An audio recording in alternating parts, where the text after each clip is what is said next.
আপনার কাছে যে বিষয়টি জানবার রয়েছে সেটি হচ্ছে ফুসফুসের ক্যান্সার বলতে আসলে কি বোঝায়? ধন্যবাদ। আসলে ক্যান্সার তো নাম শুনলে সবাই ভয় পায়, ঠিক নিশ্চয়ই। আছে? তো এক্ষেত্রে যেটা খেয়াল রাখতে হবে যে প্রতি বছর প্রায় কিন্তু 1,24,000-এর উপরে মানুষ ফুসফুসে ক্যান্সারে মারা যায়, ঠিক আছে? আপনি যদি খেয়াল করেন, যদি করোনার কথা বলেন, ডেঙ্গুর কথা বলেন, যদি 100-200 মানুষ মারা যায়, মানুষ কিন্তু পাগল হয়ে যায় যে এত মানুষ মারা যাচ্ছে। কিন্তু প্রতি বছর বাংলাদেশে প্রায় 12,000 লোক ফুসফুসে ক্যান্সারে মারা যায়। এটা ফুসফুসের ক্যান্সারটা হয় যে মেইনলি যে ফুসফুসের মধ্যে কিছু কারণ মেইনলি কারণে হয়, এবং এইটাতে আপনার দেখা যায় যে মারা যাওয়ার প্রবণতা কিন্তু অনেক বেশি। অন্যান্য ক্যান্সারের চেয়ে ফুসফুসের ক্যান্সারটা মারাত্মক। এই যে ফুসফুসের ক্যান্সার হচ্ছে, একেবারে প্রাথমিক পর্যায়ে কি কোনো লক্ষণ উপসর্গ পাওয়া যায়? বেশিরভাগ ক্ষেত্রে হয় কি, ফুসফুসের ক্যান্সারটা যেগুলো আমাদের কাছে আসে বা যখন ডায়াগনোসিস হয়, তখন বেশিরভাগ ক্ষেত্রে অ্যাডভান্স কেসে চলে আসে, এবং এই ক্ষেত্রে আসলে অপারেশন বা এমন কিছু করার সুযোগ থাকে না। মেইনলি ফুসফুসের ক্যান্সারটা যেই সমস্যাগুলো নিয়ে আসে, আমরা বলি কাশি, 1 নাম্বার কাশি থাকবে, এবং কাশি তো সবারই হয়, তো সব কাশি তো আর ক্যান্সার না।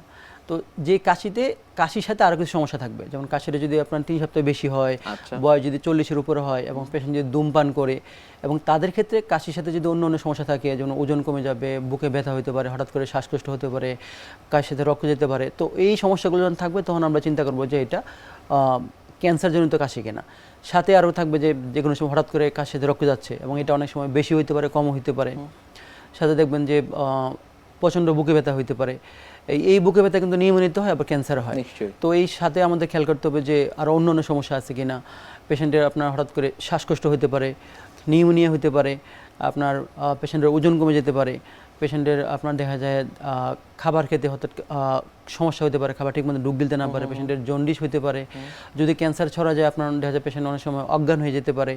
তো এরকম দেখা যায় গলায় গুটি নিয়ে আসতে পারে।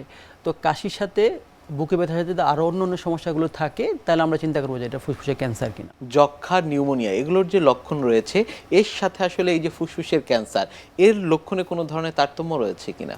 যদি আমরা কিছু জেনারেল সিমটম চিন্তা করি, ঠিক আছে, অ্যাজ এ হোল, যে জ্বর থাকবে, পেশেন্টের খাবার রুচি কমে যাবে, নিশ্চয়ই। ওজন কমে যাবে, কাশি হবে, এগুলো কিন্তু আপনার যক্ষ্মা এবং ক্যান্সারে একই সমস্যা থাকবে। নিয়মিত দেখা যায় পেশেন্টের হয়তো একটু হাই গ্রেড ফিভার থাকতে পারে, যেটা যক্ষ্মাতে বা ক্যান্সারের লো গ্রেড ফিভার থাকে, স্বল্প ফিভার থাকে।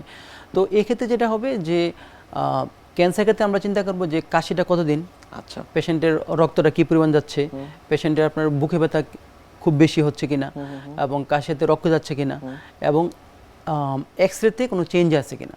তো এই সমস্যাগুলোর সাথে যদি আমরা রেডিওলজিক্যাল এক্সরে চিন্তা করি, তাহলে আমরা চিন্তা করবো এটা ক্যান্সারের দিকে যাচ্ছে কিনা, বা নিউমোনিয়ার দিকে যাচ্ছে কিনা, বা টিবির দিকে যাচ্ছে কিনা।